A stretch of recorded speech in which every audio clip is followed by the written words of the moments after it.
here. We are joined now by Austin Beauregard, a good friend of mine and friend to the podcast. Austin, welcome to Podtax. Hey, it's good to be here, Cam. Yeah, no, we had a conversation a couple of weeks ago, and truthfully, I didn't really know. Well, first of all, I think we were both in the gym at the time, and all of a sudden, I hear my phone start to ring, and I look at my phone, I'm like, it's 2025. Who's calling me? And lo and behold, it's my buddy Austin.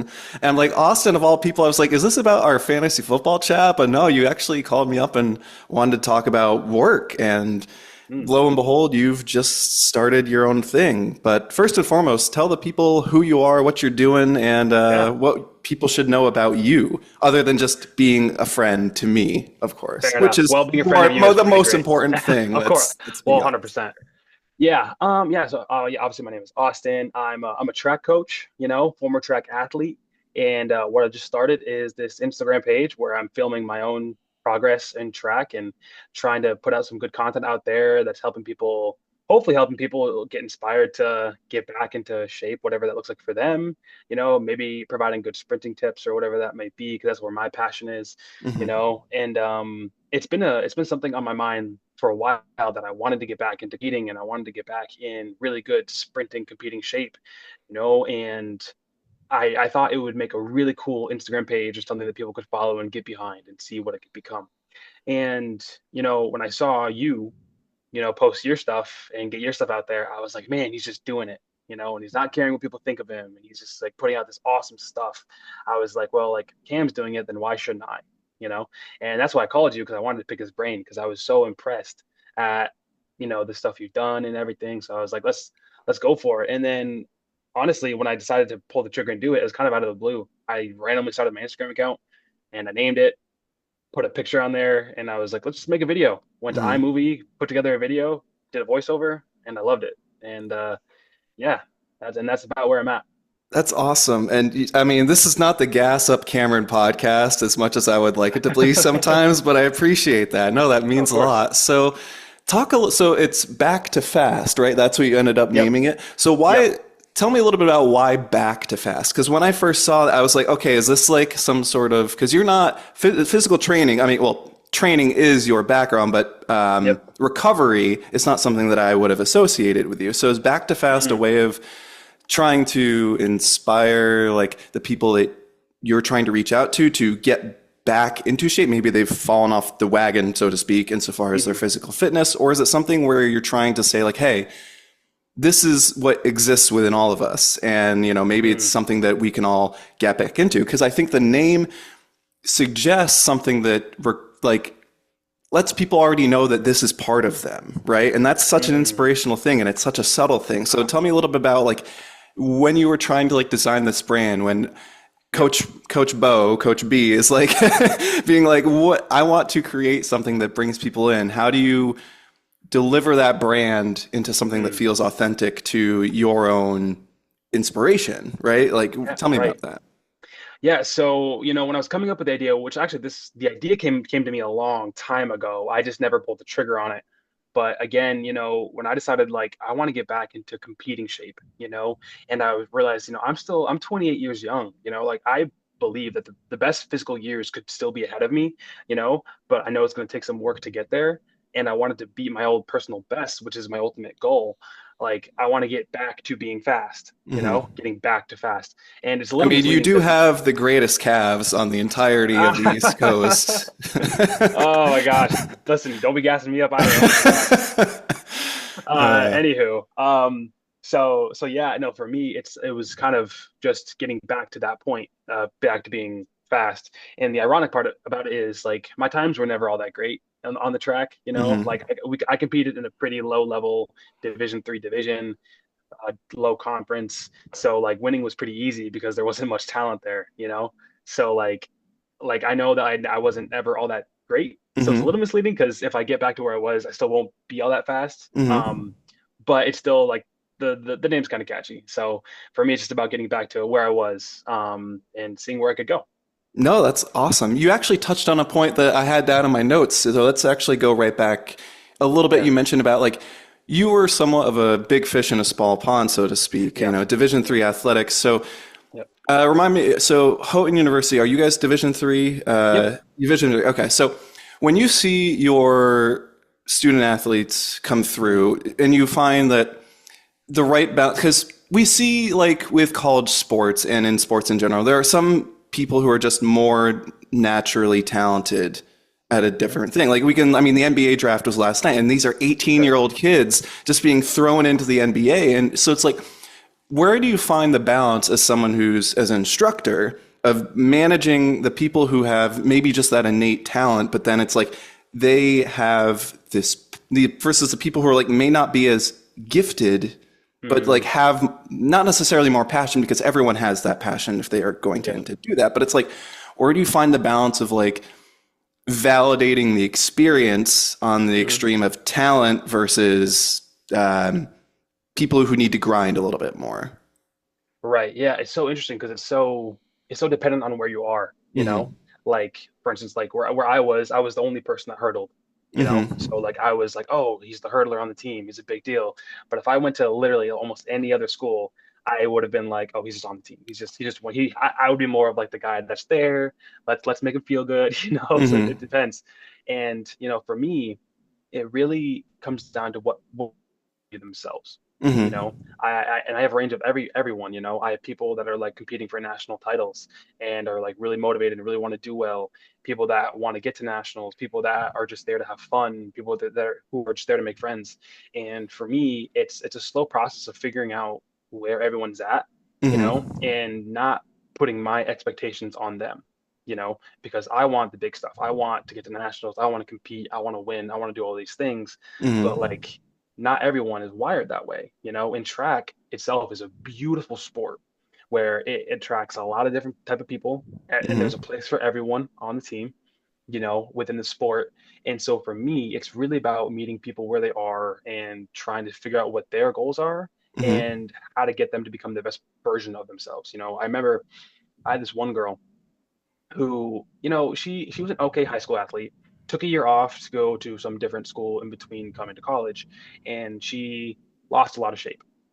She wasn't quite the athlete she was, and she was like, "Well, I want to do multi-athletes, or I want to be a multi-athlete," which means she does the heptathlon slash pentathlon indoor, a mixture of 5 to 7 events, whatever. And I'm like, okay, that's fine, And we enter our first multi competition. I was like, girl, you could be pretty good at this, actually, if you put some work in. She wasn't doing all that great, but I saw the potential, and I was like, you could be great. And she was like, yeah, I don't really care. Killed me.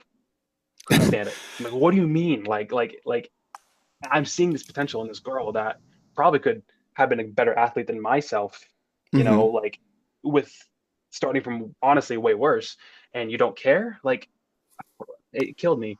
And it really sat with me for a long time until I finally decided that, you know what, that's not about me. It's about her. It's about what she wants to get out of this. And she wants to have a fun experience, put in the work, and the fact is, Cam, when I sat down and thought about it, she did everything I asked her to do, you Right. know? She never like complained, like maybe she wasn't as invested as I wanted her to be, but she did everything I asked of her and just wanted to have a good time. And Hmm. honestly, what more could I have asked of her? You know, what else could I have wanted? And we had a good experience, and she had a great time and she did really, really well. And, I'm proud of her, you know? That's awesome. So, So when you see something like that, yeah. and as a coach, as someone who's trying to inspire and lead, so there's two Mhm. facets to this that I want to explore. The first is mentioning that you're only 28 years old. You're not that far removed from Yeah. all of the people that you're trying to teach. We'll get back to that in a second. But Yeah. when we're talking about people who are trying to get back to something, they really want to do it, but it's like for those people who don't have, let's call it the killer instinct, like that Right. innate, Yeah. like just people, like we've seen those people who just dig in and then Yep. they're in it to win it every single time versus someone who is more casual. And being in D3, especially where you are, it is Yep. such a mix of that because D3, you're not on scholarship, right? That's Right. not a thing Right. that happens. So it's like marrying those two groups of people. How do you make sure that you balance like the drive to win, the fact that you're trying to do your job well as a coach and doing well Yep. for the university with something that's also because it's like in my experience, when I coached football when I was Hmm. in sophomore, where we went to college, it Yep. was one of those things where I was just working with high schoolers. There was no stake other than the fact that I'm just trying to make sure that these kids don't get hurt. Like I'm trying to help Right. them grow as individuals during their formative years. But in college, Yep. it's like it's this weird, strange medium. So Right. talk about a little bit about like when you're trying to balance through the need to win, the desire to win, your responsibilities as a coach with the fact that that's not necessarily a prerequisite to their experience, right? And then it's like, how do you do that also while making sure that they understand it's like, hey, we're relatively speaking the same age. I mean, there are Right. plenty of 20 like people who don't like I could go back to college right now. I still have 4 years of eligibility left. So it's like, you know what, that's the thing. It's like True. people could go back and do that at any Yep. different point, but it's like, how do you make people recognize like, okay, this is what I have to offer, even though I'm still young, even though I'm still growing, but it's like, how do you reconcile all those different things into a salient form of teaching? That is a great question. I would say, first off, you have to have your baseline. Hmm. And when I say baseline, I mean like this is our expectation of like work ethic, when you're going to be here and this and that, and setting that pretty hard and firm because it's not high school. Right. It's still a pretty relaxed setting ish because it's Division three, but it's no longer high school. Like people who are here have chosen to be here, and if you're going to be here, like this is what we expect of you, and we don't expect anything less. You know, Hmm. and so whether you're here casually or here really intensely, that doesn't change, you know? And once people meet that baseline, and we have the people that would choose to be here and meet that, because some people come in and they say, what, this isn't for me, they walk away, that's fine. But like you have to understand, and we set this precedent that like if you don't come in and you're not giving that same type of input and that type of investment into yourself and into the team, you're actually weighing us down. Even if like you're the lowest man on the totem pole, you're not as talented, as long as you're like putting in the work, you're not bringing the group down. you know and we bring that up in a recruiting process. A lot of people say like, well, what are your standards? I'm like, well, to be honest, we don't have standards. you know we just want the people that are going to come in and work hard.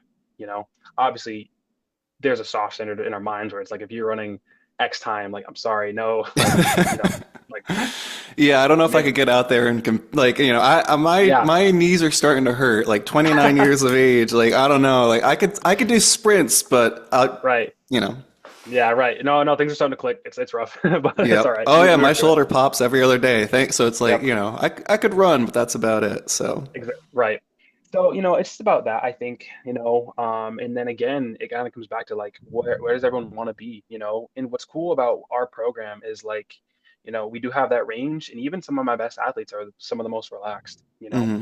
I remember talking about the idea of nationals to my top girl, and she was like, yeah, maybe, and I'm like, what are you talking about? Like, if my Hmm. coach ever brought up nationals to me, actually, I remember when I first got into coaching, I did a little bit of hurdle work with my coach who was mentoring me, teaching me, and he goes, you know what? I think I could have gotten you to be an All-American if I coached you. That still rings in my brain of what could have been. Still, and that was like at least 6 years ago. Hmm. And it just wasn't the same for this girl. This girl was not motivated by that. And I had to think like, okay, like that's not what's motivating her. That's fine. And but I knew she could make it, and I knew she could be really, really great. And we worked really hard this year, and she unlocked something because she was the national runner-up. So she That's did she did incredible. she did something right. So Well, she's, yeah. I saw this because it's like you guys had a lot of success this past season from everything that Yep. you had been posting. I mean, like Yep. the fact that you came in, and I'm not sure what the program was like before, but it's very clear that it's like whatever you're doing over there has had an impact. And that Ugh. has to feel very validating to you as someone who moved across the state, like it just Yep. took up and like made that transition. And Yeah. so like that has to feel like so gratifying, right? Like, what Um. does it take to actually, or, well, please continue. I want to get back to like what No. No. brought you No. across like, just out to this Yeah. new opportunity, but let's like just Right. take a moment to acknowledge like what you've done so far in a short amount of time. How does that feel for you? Well, to be honest, like it's bittersweet in a way, just because it feels good to have that success. Hmm. But at the same time, like me, me and this girl are two peas in a pod. Like because she lost to this girl who's like a juggernaut in Division three. This girl is like probably the greatest sprinter of all time in Division three history. She is actually.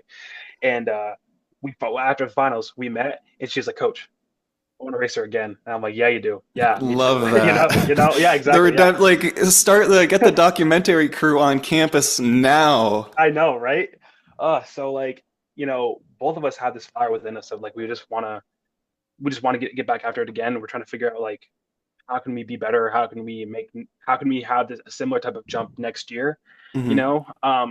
So in that way it's stressful because it's like how do we repeat this? Because it was such like a Cinderella story. Yeah. It seemed like everything went right, and that's it's not really repeatable because that's not going to happen again. Like, so maybe it will, but like it probably won't.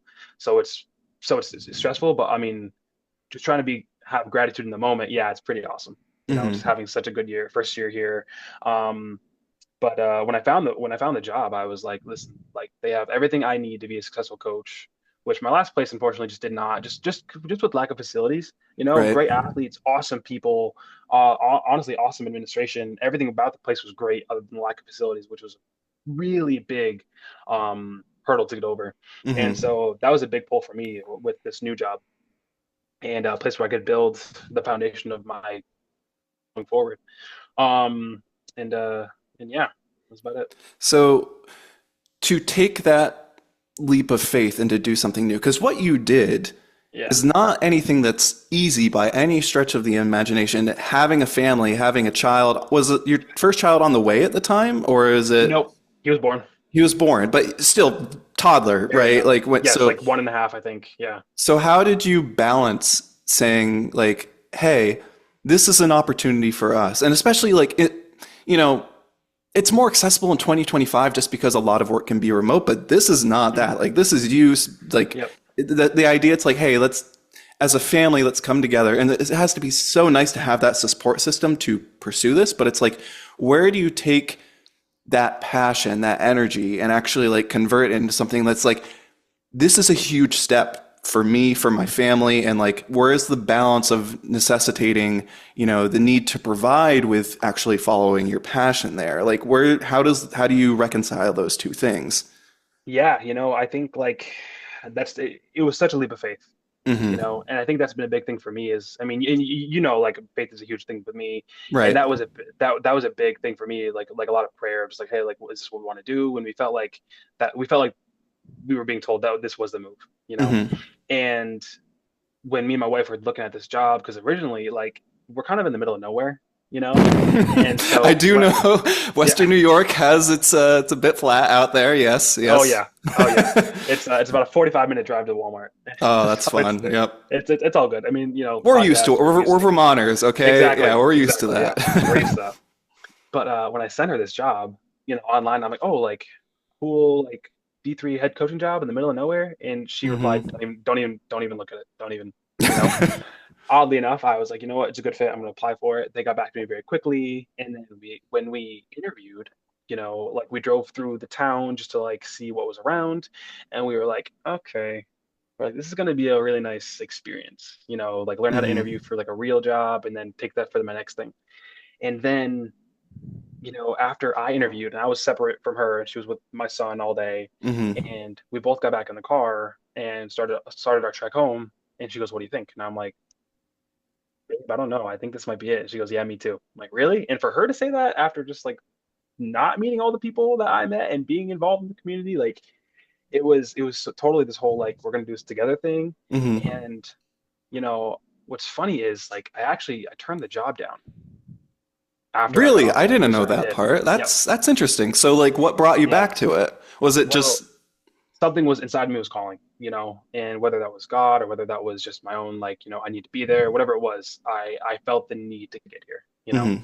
And so luckily, like I emailed my soon to be boss and I was like, hey Pat, like let's have a chat real quick.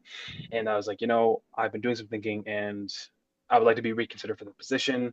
And he goes, well, I had a feeling, he goes, why else would you be reaching out? And I'm like, fair enough.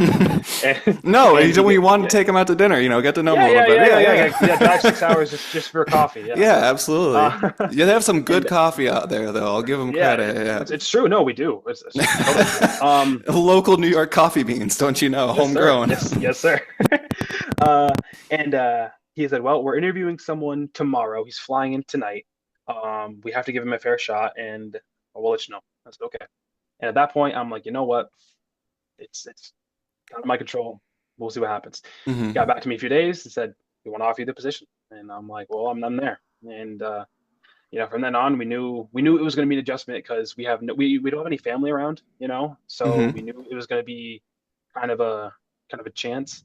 And we decided, like, you know what, this is a good step for my career. Hmm. It's something I really want to do, something I'm really good at. Honestly, the only thing I'm good at, like career wise, so we're like, let's go for it. And it's worked out pretty well. We're both doing really well here. Baby number two on the way, so we made the right choices for sure. I love to hear that for you, man. It's so great to see. Yeah. And you mentioned a Yeah. word that it's like it's been such a hot point with my own experience in trying to Mhm. build out everything tax and the great fantasy story. Yeah, right. It's control. And I don't, Mhm. so it's like, how do you rein in that feeling of feeling like you have your own agency over what it is that you're doing moving forward when everything else kind of feels like it's up in the air, so to speak? I Right. know you mentioned faith, you mentioned your family, so it's like, but it's like, Mhm. where does your own sense of purpose and drive fit into all of that? Because it's like Mhm. we have a lot of friends who have gone through college and have followed their passions to be teachers, Yep. scientists, still Yep. pursuing their PhDs and all that great Yep. stuff. But it's like you are, of all of the people in our friend group, you've had a very specific track with your track and Right. field, Yep. pun intended, fully intended. Nicely You've done. had a very specific track to find your success. So it's like, where does that, in your mind, like, how do you find that balance to say, like, this is who I am and this is part of my ethos? Is it just like a marriage of passion and a fact where you found a way to monetize that, or is there something deeper that's pulling you ahead as you move along? I mean, I think everything that you just said is basically it. You know what I mean? Like, so when I knew I always wanted to coach. I Hmm. knew that, like whenever I was like in practice, I was always talking to my coaches about like training cycles and this and that, and they're just like asking questions, and they would show me their training plans, and I would be like, that's way over my head. I'm never going to be that invested. I'm never going to get like to that level because that just seems like too much work, you know. Hmm. But I knew I wanted to do some low level stuff, And when I started coaching as an intern at Castleton University, I was like, this is it for Shout sure. out the Spartans. Let's go. Yeah, yeah, yeah. Tell the Spartans, let's go. Yeah, and I was like, this is what I want to do, And so I did it a year afterwards, and then I took a year off because my son was born, and I really wanted to Hmm. focus on being a father. And taking that time away was really what set it in for me, where I was like, this is what I want to do, you know. So the goal at that point was like, I need to get back in. So I got back into Castleton, and they let me come back and coach their sprints and hurdles program. And then the goal was, how do I get into this full time, you know? And I knew jobs were few and far between, not actually, that's not that they're few and far between, it's that they're super competitive, you Hmm. know. So it's really just trying to figure out, like you said, how to monetize it. How do I make this thing become something that can provide for my family, you know? And this job came up, and about control, it's like, for me, like, I need to control what I can control because there's so much out of my control. Like, I can't manage the job market. I don't know what's going to come up in 10 years, 10 months, 2 months. Like, I don't know what that's going to look like. All that I can do as a coach is make my craft so great that like I can get whatever job that I want to, that might pay more or put me in a position to Hmm. be more successful on the track or whatever my goals are at the time.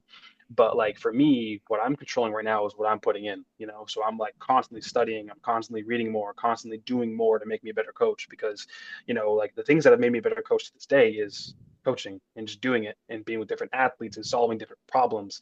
And that has what's made me who I am right now. And the more I do that, the more I'm going to get better, the more marketable I'm going to become as a coach. But the rest of it, you're right, is kind of out of your control. But what I can control, I'm trying to do the best I can with.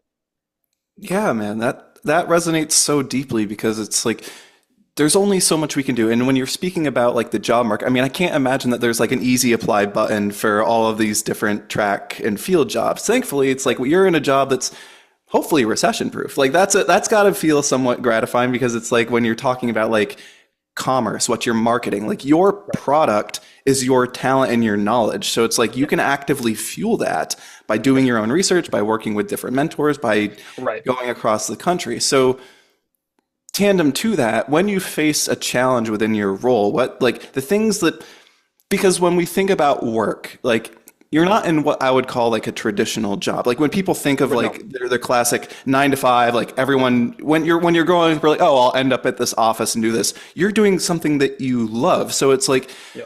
and not to say that not everyone, I guess what I'm trying to say there is like not everyone has the luxury of really honing in and having to be able to True. pursue what you do.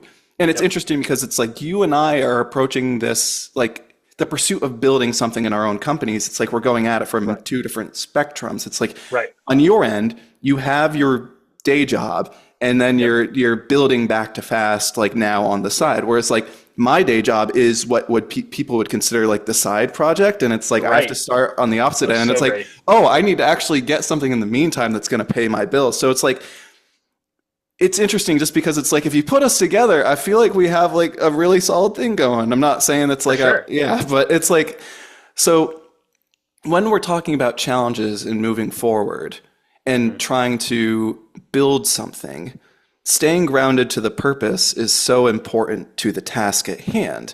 So it's Mhm. like when you're taking your back to fast career as it's growing Yep. now, Sure. how Yep. do you find the space and time to give the amount of consideration for it that you would respective to your responsibilities in your day job? Right. Well, for me, like that stuff has to come second, which is so Right. funny because it's so funny they bring it up because that's one thing I'm actually dealing with in my head right now. So I also want to be clear, like Back to Fast just started. So if you go on the Hmm. Instagram page, there's one post right now, and I love it. I think it was awesomely done by me. I'm very proud of it. Even though it's a little dorky, but that's okay. Um, but but It's authentic. it's authentic. That's true. Yeah, Yeah. it's authentic. So right now, when I'm thinking about like my next post and what I'm gonna do and everything, and my next post after that, I'm thinking like, well, hold on, like this, you can't put all your chips in this right now in a sense Hmm. because I still have all these other things I have to be getting done. You know, so it's like, but what's interesting is like this right now, Back to Fast is consuming my mind, is consuming my mental capital, which is kind of awesome. You know, It's a because I great feeling, right? Yeah, exactly. it's It's fun. like you know what? Like I want to do this, you know? Hmm. And so for me, the challenge right now is figuring out how to balance that, you know? How do I invest in that, you know, and make that build it because it's like I've had pretty okay growth for the first few days, you know. Hmm. Um but it's going to stop growing if I don't keep making posts or making content and stuff like that. But at the same time, like right now, like we're heavy in recruiting season, you know, so I need to be getting emails and texts out there and phone calls and stuff, you know. Um, so the answer is I'm still working on it. I'm still trying to figure out what that's going to look like, you know. Hmm. Right now it's easy because I am in the summer and recruiting is really all I have to do, and I don't have any athletes on campus yet. Um, so it's not all that bad right now. I'm sure when we get into the thick of the season, it's going to be even harder. Hmm. But no, it's a great point about trying to balance it. But who knows? I mean, maybe if it gets big enough, that could be a little bit more my full time thing. Who knows? You know, I do have that vision of like what Hmm. that could become down the road. But you know, again, that's out of my control. I can only just all I can do is put my all into it and see what happens. So Absolutely. So I think the thing that I struggle with personally is the fact that yeah. I see I struggle with looking at the top of the mountain rather than my Mm. own 2 feet in front of Oh yeah. me. And it's Right. like, I tend to trip up. And just because it's like, when I started Tax Media, I'm like, oh yeah, I'm going to get all these contributing writers. I'm going to do like this newsletter, like it's going to come out every day. Like we're going to do Yep. all this different stuff. And then on the other side, it's like, okay, slow your roll, Cameron. Yeah. Like this is like, you're not there yet. You still need to Right. build something. And it isn't so much that I bit off more that I can chew, but it's like the fact that I had the time available to me, I think Yep. gave it such, my capacity to make stuff Yep. is kind of expanded beyond what I think I should have expected for someone who's just Sure. starting out. Because it's like the thing that's tough about, I think, social media and Hmm. everything that we see about our passion projects and all that is like we only see the success stories. And for Right. all of those things are hyped up because it's a nice story and people follow them. But for all of those stories, there's just as many, if not more, of people's things that not flame out, but just rise with temperance, right? So it's like, Right. how do Yep. we manage expectations when the passion is there, right? Because it's Hmm. okay to be excited, but it's like, how do you, and I want Yep. to, yeah, how do you like continue on this path of following this trajectory while also saying like, okay, let's breathe and let's also do things at a sustainable rate. So I think, just thinking through that question, because again, I'm just at the genesis of what my thing could be. Hmm.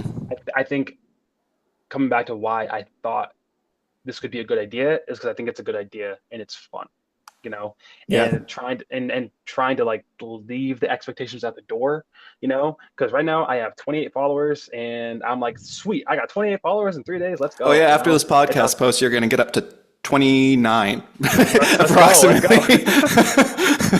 Awesome.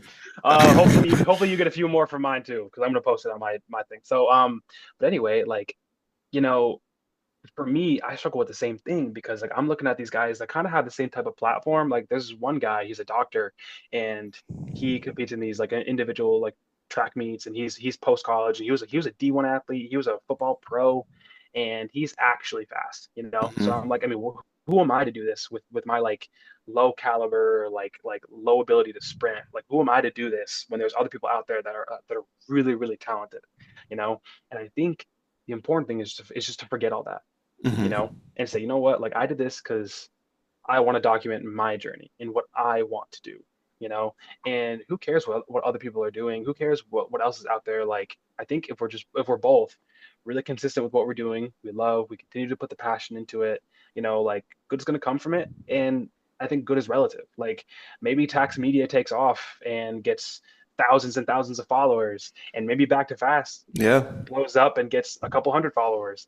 I think both are successes in our own rights, and that's okay. Like I'm not scared of that. I just want to get stuff out there and get a small following of people that are like, hey, Austin, you go for it, man. I'm proud of you. That's all I'm after. I love that, man.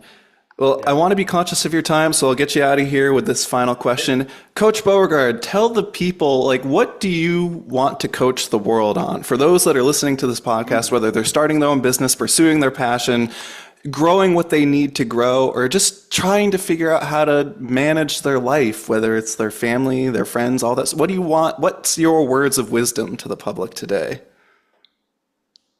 Whatever you want to do, whatever it is, I think you just have to do it and take a step, whatever that looks like, whether it's getting back your fitness or starting a fun Instagram page where making content that you want to make, starting a blog, whatever it might be. I think you just have to do something and just take a step and try, put it out there, And if it fails miserably and crumbles to the ground, that's okay too, At least you had the guts to try.